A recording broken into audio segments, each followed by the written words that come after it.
everybody, and welcome back to my channel, or welcome to my channel if you are new. For today's video, I'm going to be sitting down and talking to you guys about all the things I used to study and pass the CMA exam through the AAMA on the first try. I put a lot of effort into my studying, and I asked a while ago if any of you wanted to see a video like this, and a bunch of you said yes, so I figured I would do it and figured it might be helpful. And I will try to go ahead and leave as much information as I can down below, as well as some resources for you guys. And if you have any questions, definitely leave them in the comments and I will do my best to answer them. And without further ado, let's just get started. So starting off, this bucket and binder is everything that I used to help me study. It is a lot of stuff. I'll talk more about my studying timeline in a second, but in total, I studied and prepared for this exam for close to an entire year because I really wanted to pass on the first try. It is in no way an easy exam, or at least for me it wasn't, and I know a lot of others who have struggled with it as well. So I put a lot of time and effort into my studying for it, and I literally put all of my resources into this Sterilite container. And when I began really studying over the summer, which I will talk about more in a minute, this box and binder came with me everywhere. So if you can, I highly recommend getting a Sterilite container or some sort of box that you can put all your resources in so that you have them all in one place and you can bring them on the go with you. And now that I've shown you my little setup, I'm gonna jump into the video. And I have a ton of notes here on my phone so that I don't miss anything. So first up, the AMA outline, which is a big resource that I use, actually changed in July of 2021. So everything that I'm gonna show you is based off of the old one. However, I will go ahead and link the new one down below. And I did want to go ahead and give you guys a quick overview of the categories for questions. So the first section is the clinical competency section, and there are 106 questions, which make up 59% of the exam. The second category is general, and there are 38 questions in total, and it makes up 21% of the exam. And then the last section is the administrative one, and there are 36 questions, and it makes up 20% of the exam. And now I'm going to break all of my studying and resources down into 5 main things. The first one being is that I created a studying timeline to hold myself accountable and keep myself on track. And like I mentioned, the total amount of studying time I dedicated to this exam was between 9 and 12 months. I started prepping for the exam in the fall of 2018. I started studying off and on during the winter of 2018. I started studying on a consistent basis in the spring of 2019. And then the entire summer of 2019, I spent at least an hour or two a day studying and made it a point to study absolutely every single day. And then in September of 2019, I took the exam and passed it on my first try. So I highly recommend making a study timeline just to hold yourself accountable, and it just kind of puts into perspective how much time you actually are giving yourself. In terms of actually prepping my study materials, the first thing I did was I printed off the exam outline from the AAMA. Like I mentioned, it did change during July of 2021, so I was in fact using the old outline. I will go ahead and leave the new one down below, but the first thing I did to prepare was print that outline out. They have a really detailed one, which is really nice and helpful, and it breaks down all the different categories as well as having a bunch of subtopics. And based off the outline, I ended up creating a resource binder. It is just a 1.5 inch binder, and this is all the stuff that I ended up putting in it. There is a ton. If you guys would like a really detailed video where I literally sit down and go through all the resources in here, definitely let me know, because that's something I can definitely do. But for this video, I'm just going to give you a basic overview, and a lot of my resources are actually notes and stuff like that from previous classes that I have taken throughout my entire college education. I saved anything important from classes like my medical terminology class, anatomy and physiology, chemistry, and any basic medical related courses. I saved all the important notes and stuff like that, and I'm glad I did because it came in super helpful, because a lot of the things in this binder are actually from old classes. This one right here, for example, is one from my anatomy class. It is just a drawing and diagram of the heart, and it came in helpful, and I'm glad I saved that. I also have a lot of stuff from my disease pathology class, and let me tell you, a lot of your A&P stuff as well as your medical terminology stuff is going to come in handy. And any topic that I did not have my own personal notes for or anything like that, I did go ahead and find external resources just to fill in those gaps. And that is a quick summary of my study binder. And now I'm going to move into everything that is in the actual study box. Something else that I found really helpful when it came to studying was using specific study prep books. I just have two right here. This first one is just the Elsevier's Medical Assisting Exam Review 5th edition, and this, out of every single resource that I used to study, was the most helpful in my opinion. It is set up basically in an outline format, and it has pictures, and they go into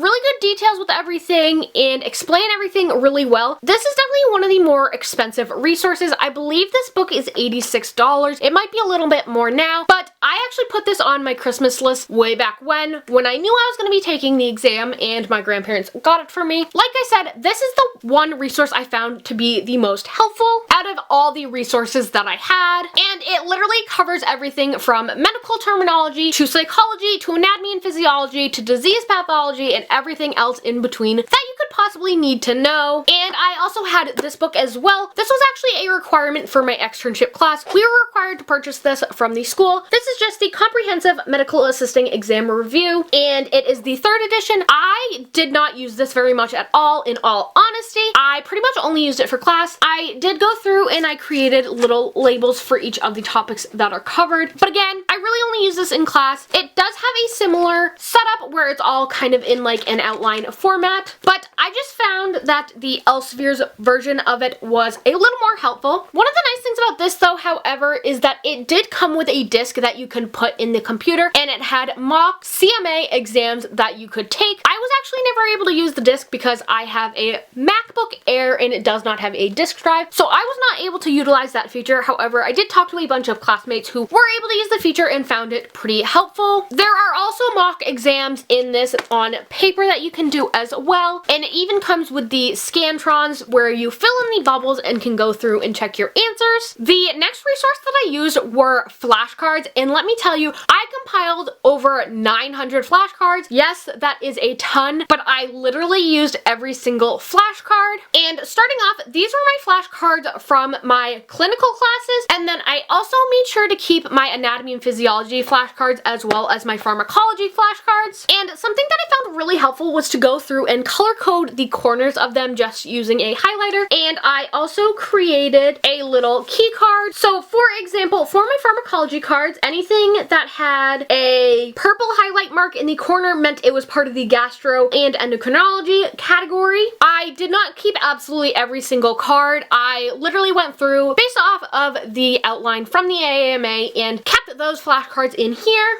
and held on to the ones that I wasn't using in another space. And I've really found these Sterilite index card holders to be super helpful because it just makes it easier to keep them organized and they don't get ruined. And you can also take these on the go. And then this is all of my clinical related flashcards that I created over the various semesters. There are 400 flashcards right here, and I don't know how well you guys can see, but there is writing in fact on every single one of them. And like the pharmacology and anatomy and physiology cards, I did go ahead and create a key card and color code them based off of the body system or topic that they are on. So for me, flashcards were definitely super helpful to me. I also have a smaller container. This one just has my administrative related flashcards. There are not that many because the administrative section is not a huge section of the exam, and I have even more flashcards. These ones in particular are from medical terminology, and they actually came with my medical terminology book, so I was able to just rip these out, and it's just all the prefixes and stuff like that. And something else I did is that I also went through and made a little deck using one of these rings of flashcards from Walmart or Target, and I just wrote down the 75 top most prescribed medications. I included the brand name, generic name, and what the medication is used for.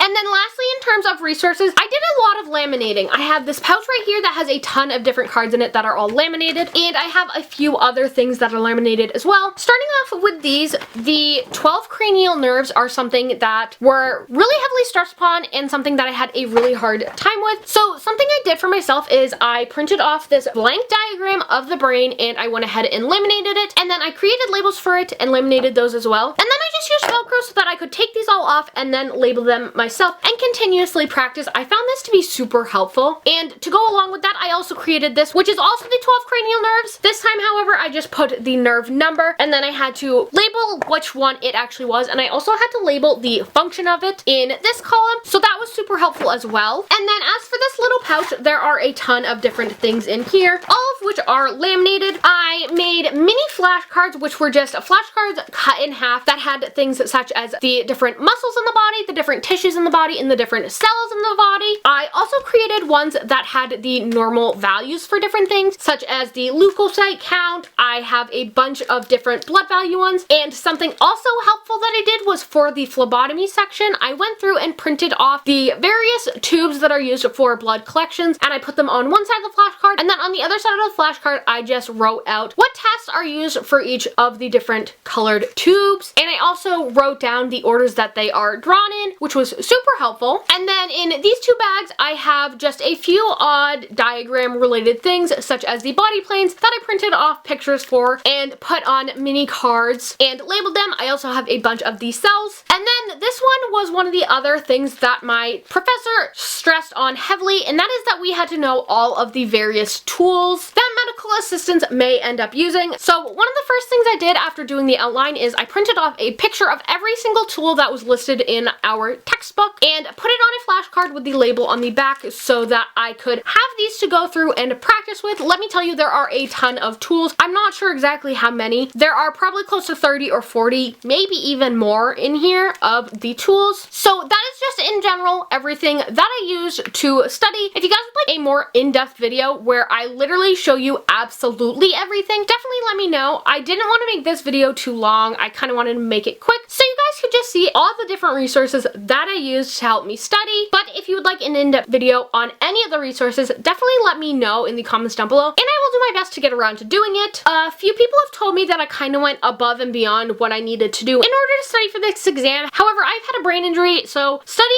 and learning is definitely something I struggle with as part of my brain injury, which is why I wanted to give myself 9 to 12 months to study for this exam in order to pass it. I honestly was prepared to take the exam more than once and was going to be perfectly fine if that was the case, and I even talked about it in a bunch of videos here on my channel that I will leave down below for you guys. So those are just all the resources that I used to help me study and prepare for the CMA exam through the AAMA and pass on the first try. In all honesty, I was not very confident in myself in passing, but to my surprise, the word pass did come up on the end screen. If you guys liked this video and found it helpful, definitely give this video a thumbs up, and if you have any questions, leave them in the comments down below. While you guys are down there, be sure to hit that subscribe button if you haven't already. I upload new content regularly and would love it if you'd become part of our little family. Also, be sure to hit the bell so that you are in fact notified every time I do upload a new video. I hope you guys liked this video, and I'll see you guys next time. Bye guys!